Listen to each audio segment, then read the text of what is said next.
Good afternoon, Jeff White with you, filling in for Jasmine, which means I get the privilege of hosting Meals and Feels today, brought to you by the Meals on Wheels of the Monterey Peninsula.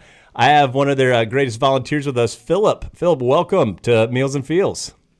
Thank you so much. Thank you for having me. Oh, our pleasure, man. This has been a really fun feature for us to just learn about how much Meals on Wheels does, but also there are so many people that are involved with it, both paid as well as volunteer, that have gotten involved for so many different reasons. And I've had a lot of joy hearing all these stories. So how did you get involved with Meals on Wheels?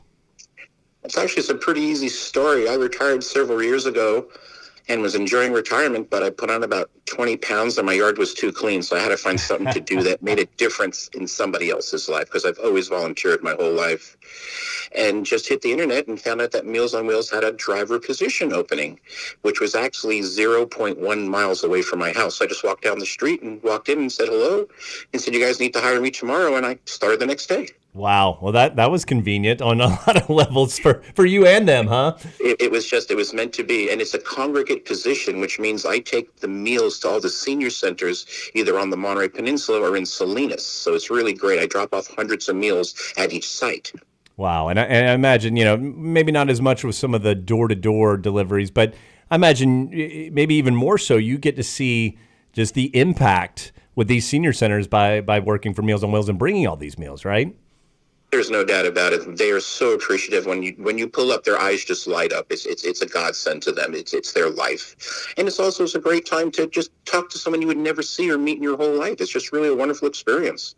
Well, we all hear, that we're losing our elders. We're losing these greatest generations and all the stories and all the lessons that they've had. And I imagine, you're supplying a service, and it's something that's very much needed.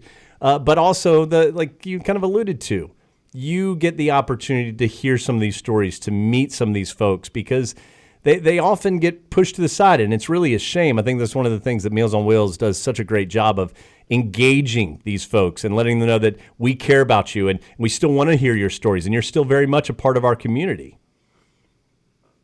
Yes, very much so. Very, very much so.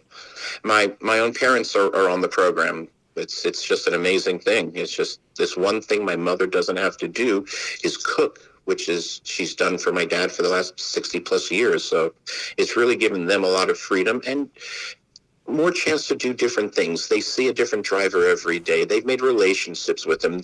My mom's actually had dinners with her drivers. They come over and they brought her Thanksgiving one year. It was really a beautiful thing. That's amazing. Those are the warm stories for exactly why we do this feature. Well, Philip, I really appreciate what you're doing. I know that everybody really appreciates what Meals on Wheels are doing. So hopefully your lawn isn't suffering too much from the volunteer hours. But man, we really do thank you for it.